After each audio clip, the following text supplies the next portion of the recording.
menjawab kebutuhan. Bapak Mama yang dikasihi Tuhan, setiap orang memiliki hubungan yang dekat dengan Allah. Ketika menghadapi pergumulan, ketika menghadapi berbagai persoalan, ketika bersyukur, maka doa menjadi bagian untuk mendekatkan diri dengan Tuhan.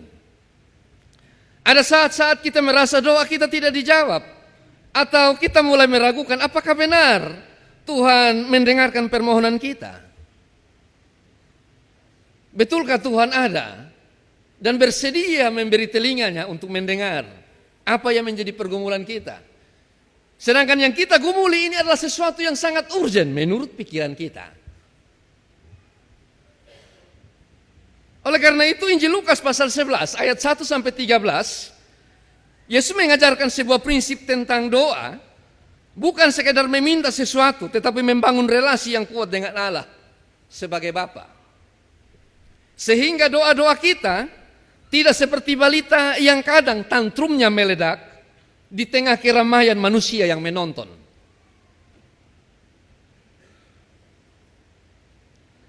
Kan bahwa Allah itu Bapa. Allah itu Bapa kita. Ini bukan hanya sapaan yang menunjukkan tentang Dia yang berkuasa, tetapi sapaan kedekatan yang begitu melekat antara yang berdoa dan juga yang meminta itu kepada Dia yang ada. Ketika kita berdoa, kita tidak sedang berbicara kepada sosok yang jauh, yang tidak peduli, tetapi kepada seorang Bapa yang mengasihi kita lebih dari apa yang kita bayangkan sesungguhnya. Pertanyaannya, apakah kita datang kepada Allah dengan hati seorang anak yang percaya kepada kasih Bapa, atau kita berdoa hanya sebagai kewajiban tanpa hati yang sungguh mencari? Ataukah kita mengangkat Allah sebagai asisten pemenuhan kebutuhan? Itu yang harus kita renungkan bersama-sama. Yang kedua, ketekunan dalam doa adalah ujian iman dalam kesabaran. Dalam perumpamaan tentang seorang yang meminta roti di tengah malam, Injil Lukas pasal 11 ayat 5 sampai 8, Yesus menunjukkan bahwa ketekunan dalam doa itu penting. Ketekunan bukan berarti memaksa Allah, tetapi membangun kepercayaan kita kepadanya. Berdoa adalah relasi yang dekat dengan terus meminta kepada Tuhan. Kadang kita merasa lelah berdoa karena tidak segera mendapatkan jawaban. Namun Yesus mengajarkan bahwa doa bukan hanya tentang mendapatkan sesuatu, tetapi tentang bagaimana kita bertumbuh dalam iman. Jika kita benar-benar percaya bahwa Allah adalah Bapa yang baik, maka mengapa kita harus ragu bahwa Ia memberikan yang terbaik pula nantinya? Apakah kita tetap bertekun dalam doa meskipun belum mendapatkan jawaban? Atau kita mudah menyerah ketika doa kita tidak segera dikabulkan oleh Tuhan? Maka perbaikilah doa-doa kita. Yang ketiga, yang lazim kita tahu, bahwa Tuhan mempunyai 3 jawaban dalam setiap doa yang kita naikkan. Dia bisa menjawab ya, karena itu merupakan bagian dari kebutuhan. Namun dia juga bisa menjawab tidak, karena itu hanya keinginan. Tapi dia juga bisa menjawab tunggu. Yesus berkata dalam Injil Lukas pasal 9 ayat pasal 11 ayat 10 sampai 9 sampai 10. Mintalah maka akan diberikan, carilah maka akan mendapatkan, ketuk maka pintu akan dibukakan. Ini bukan tentang janji semua permintaan akan dikabulkan persis seperti yang kita inginkan. Tapi Allah selalu menjawab doa sesuai dengan apa yang Allah pikirkan baik untuk kita. Ketika Tuhan menjawabnya, itu berarti Tuhan tahu bahwa apa yang kita minta itu adalah sesuatu yang betul-betul, sungguh-sungguh yang menjadi bagian dari kebutuhan kita. Tapi terkadang Tuhan harus menjawab tidak, karena Dia tahu itu bukan menjadi bagian dari kebutuhan kita, tapi hanya menjadi bagian dari pemuas kebutuhan. Allah juga terkadang menjawab tunggu, karena harus ada hal yang harus dilakukan. Bapak Mama yang dikasihi Tuhan kita Yesus Kristus, apakah kita cukup percaya kepada Allah untuk menerima jawaban? Ya, nanti dan tunggu? Apakah kita terus berharap dan terus meminta? Atau kita kembali dan tidak lagi meminta? Yang keempat, hadiah terbesar dari setiap doa adalah Roh Kudus. Injil Lukas pasal 11 ayat 13 menutup pengajaran ini dengan pernyataan yang kuat. Jika kamu yang jahat tahu memberi pemberian yang baik kepada anak-anakmu, apalagi Bapamu yang di sorga, Ia akan memberikan Roh Kudus kepada mereka yang meminta kepadanya. Bapak Mama yang dikasihi Tuhan, bagaimana kita meminta sesuatu dan Tuhan memberikan Roh Kudus? Terkadang kita berpikir bahwa Tuhan harus menjawab apa yang menjadi keinginan kita. Jawaban Tuhan tidak selamanya materi. Jawaban Tuhan bukan selamanya sesuatu yang ada dan menjadi bagian dari kehidupan kita.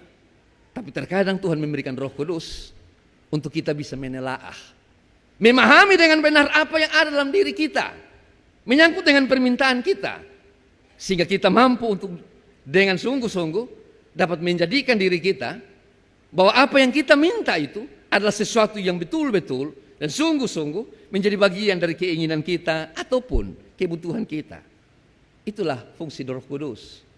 Bapak Mama yang dikasihi Tuhan kita Yesus Kristus, Roh Kudus adalah jawaban tertinggi atas semua doa. Dia memberi kita hikmat untuk memahami kehendak Allah, kekuatan untuk menghadapi tantangan hidup, dan juga sekaligus penghiburan dalam hidup kita. Ketika kita berdoa, apakah kita mencari jawaban atas masalah kita, atau kita mencari kehadiran Allah dalam hidup kita? Harus diingat baik-baik bahwa doa-doa yang kita naikkan, saya harus menyerahkan kepada Tuhan. Tuhan Yesus ketika dia berdoa, dia mengatakan ini, sekiranya jangan kehendakku, kehendak Bapa yang jadi. Apa hak kita untuk meminta dan memaksa Tuhan untuk mendapatkan apa yang kita minta? Jikalau Tuhan saja dalam doanya, dia selalu menyerahkan kepada Allah untuk mengaturnya dan menatanya. Bapak Mama yang dikasihi Tuhan kita Yesus Kristus, doa bukan sekedar aktivitas rohani yang kita lakukan di waktu-waktu tertentu, tetapi seharusnya menjadi bagian dari kehidupan itu sendiri. Hidup dalam doa berarti menjadikan setiap aspek hidup kita terhubung dengan Tuhan. Sementara doa dalam hidup berarti membiarkan doa itu menjiwai setiap langkah dan keputusan kita. Hidup dalam doa dan doa dalam hidup. Oleh karena itu ada beberapa hal, ada 3 hal yang ingin saya sampaikan kepada kita sekalian dan menjadi perenungan tentang doa-doa kita. Yang pertama, hidup dalam doa. Menjadikan Tuhan sebagai pusat segala sesuatu. Hidup dalam doa berarti membangun kesadaran bahwa Allah hadir dalam setiap detik kehidupan kita. Doa tidak hanya terjadi dalam gereja atau dalam saat teduh atau ada dalam setiap ibadah, tetapi juga dalam aktivitas setiap hari, dalam bekerja, dalam berinteraksi, dan bahkan dalam keheningan hati. Yesus sendiri menunjukkan bahwa doa adalah bagian yang tak terpisah dari hidupnya. Mulai dari pelayanannya, Yesus berdoa. Injil Lukas pasal 3 ayat 21. Sebelum memilih murid-muridnya, Yesus berdoa. Injil Lukas pasal 6 ayat 12. Sebelum menghadapi penderitaan di kayu salib, Yesus berdoa. Injil Lukas pasal 22 ayat 41 dan 42. Bahkan di tengah kesibukan ia mencari waktu untuk berdoa. Injil Lukas pasal 5 ayat yang ke-16.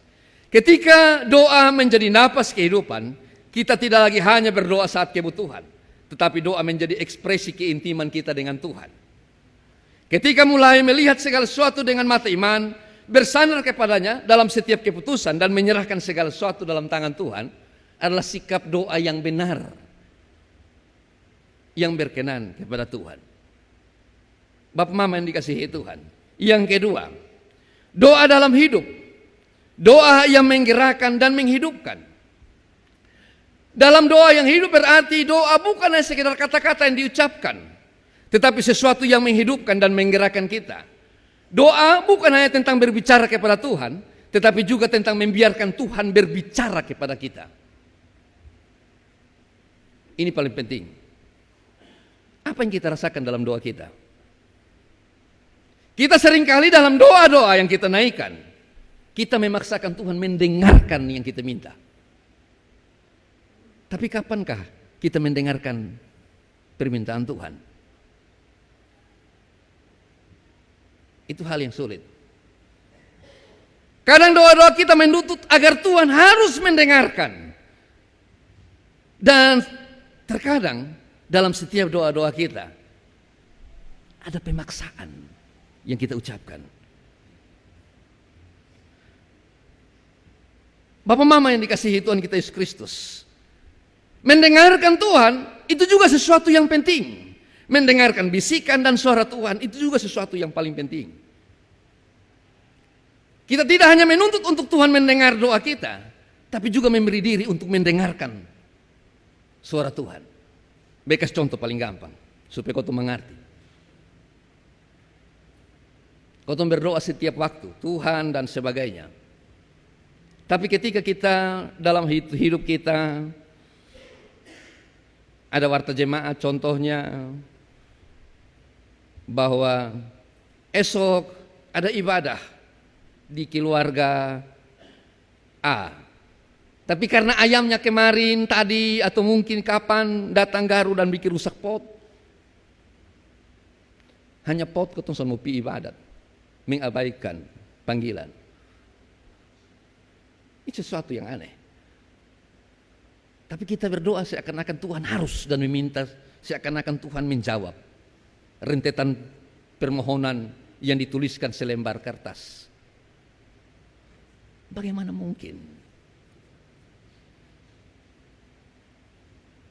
Bapak Mama yang dikasihi Tuhan kita Yesus Kristus. Yang kedua, ketika kita berdoa dengan sungguh-sungguh, kita tidak hanya meminta Tuhan mengubah keadaan kita. Tapi hal yang paling penting juga, kita juga harus terbuka untuk diubah oleh Tuhan. Itu penting. Kau kalau minta tuh seakan-akan Tuhan kesingkirkan semua penghalang, rintangan, tantangan supaya jalan mulus. Tapi seakan-akan kita tidak mau untuk ada dan mengganggu kedudukan posisi kita. Soal berdoa tidak sekedar meminta Tuhan untuk menyingkirkan segala sesuatu yang merintangi, tapi juga harus berusaha bersedia untuk dirubah, ditata, diatur ulang oleh Tuhan. Sehingga doa-doa yang kita minta boleh sampai dan tepat kepada Tuhan. Doa hanya bukan sekedar permintaan untuk mengubah segala sesuatu, tapi juga permintaan untuk siap diubah oleh Tuhan. Bapak Mama yang dikasihi Tuhan kita Yesus Kristus, dalam setiap doa yang kita naikkan, tidak serta-merta hanya sekedar untuk meminta, tapi juga untuk melakukan yang didoakan. Terkadang kau berdoa ini pintar mau mati mampus. Kau pintar betul-betul berdoa. Seakan-akan minta itu adalah sesuatu yang sangat, tapi apa yang didoakan sulit untuk dilakukan. Kau minta Tuhan kalau bisa berkatilah janda-janda. Tapi begitu dibacakan pengumuman diakonia keluar sekian, jemaat pun ribut tuh ngiri. Maka kalau doa makan tuh coba dengar doa makan coba. Berkatilah janda-janda yang miskin. Berikanlah kepada mereka. Begitu baca di warta pengumuman, diakonia untuk janda. Wih, uang pun keluar banyak lagi. Kau berdoa terkadang salah. Keliru. Salah berdoa. Berdoa yang hanya mengatakan, tapi tidak melakukan. Jangan berharap doa itu sampai dan bisa dijawab oleh Tuhan. Apakah doa kita sudah menjadi kekuatan yang menggerakkan tindakan kita? Apakah doa kita sudah menunjukkan kehidupan dan cara berpikir, cara bertindak yang nyata? Atau doa hanya sekedar kata yang hanya lewat dan menghiasi? Jika doa yang kita pakai adalah doa yang demikian, maka kita keliru dalam berdoa. Bapak Mama yang dikasihi Tuhan. Yang ketiga, doa yang benar. Doa kita mungkin sudah benar. Keintiman dengan Tuhan sudah benar. Kita mau berbuat seperti apa yang Tuhan inginkan. Mungkin itu sudah benar. Tapi terkadang hal yang paling sulit adalah mengimani apa yang kita doakan. Bapak mama yang dikasihi Tuhan, Petrus pernah berdoa, memohon agar jikalau boleh dia ada dan berdiri bersama-sama dengan Yesus. Injil Matius pasal 14 ayat 28 dan sampai 31. Petrus benar dalam permohonannya. Yesus pun menjawab ya atas permohonannya. Hanya karena bimbang, Petrus hampir minum air. Hampir minum air. Kenapa?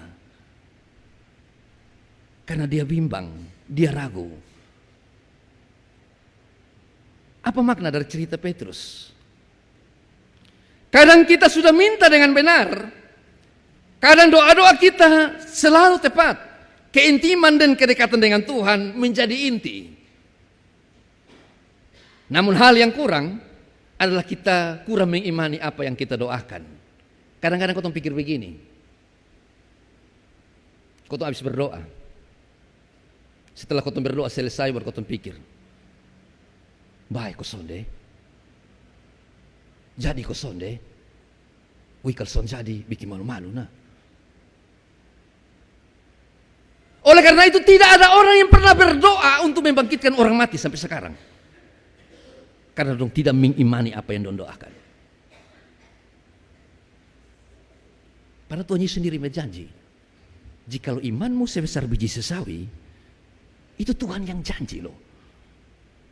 Tuhan bilang ketuklah, mintalah. Itu Tuhan yang janji. Kadang-kadang kau malu kembali dengan kau pun doa. Baik kau berdoa kau jadi, makal son jadi. Malu tuh. Orang semua dengar lah. Oleh karena itu cara berdoa kita harus berubah. Permintaan kita pun harus betul-betul sungguh-sungguh. Hidup dalam doa berarti betul-betul mengimani apa yang kita doakan itu. Meyakini benar bahwa Tuhan menyediakan. Hidup dalam doa berarti betul-betul dan sungguh-sungguh mau untuk melakukan. Itu doa. Meyakini bahwa Tuhan menyiapkannya. Menghidupkan doa, menggerakkan kita dengan iman dan bertindak melakukan apa yang kita doakan. Kemarin nonton ame TikTok. Ada satu di waktu Om bilang begini. Kalau bosong naik kapal laut, bosong kanal itu kapten. Kapten kapal bosong kanal. Atau setidaknya pergi dan memperkenalkan namamu kepada kapten. Tidak. Tapi kami percaya benar bahwa dia dapat membawa kamu sampai kepada tempat tujuanmu. Kalau kamu naik pesawat, apakah pilot adalah bapakmu? Atau kakakmu? Atau saudaramu? Apakah kamu mengenal dia dengan baik? Dan apakah dia memperkenalkan namanya? Atau setidak-tidaknya dia datang dan menyalami kamu satu persatu? Tapi kamu percaya benar bahwa dia mampu membawa kamu sampai kepada tujuan akhirmu. Apalagi Tuhan yang kamu imani, yang kamu yakini. Dia mampu berbuat segala sesuatu terlebih lagi dan membawa kamu pada apa yang kamu harapkan, yang kamu inginkan dalam doa. Bahkan untuk tidak yang kamu doakan sekalipun, Tuhan menyiapkannya. Berdoalah dengan penuh kesungguhan. Yakinkan apa yang diminta. Sehingga apapun yang kita minta dengan iman kepada Allah, Tuhan menyiapkannya bagi kita. Amin.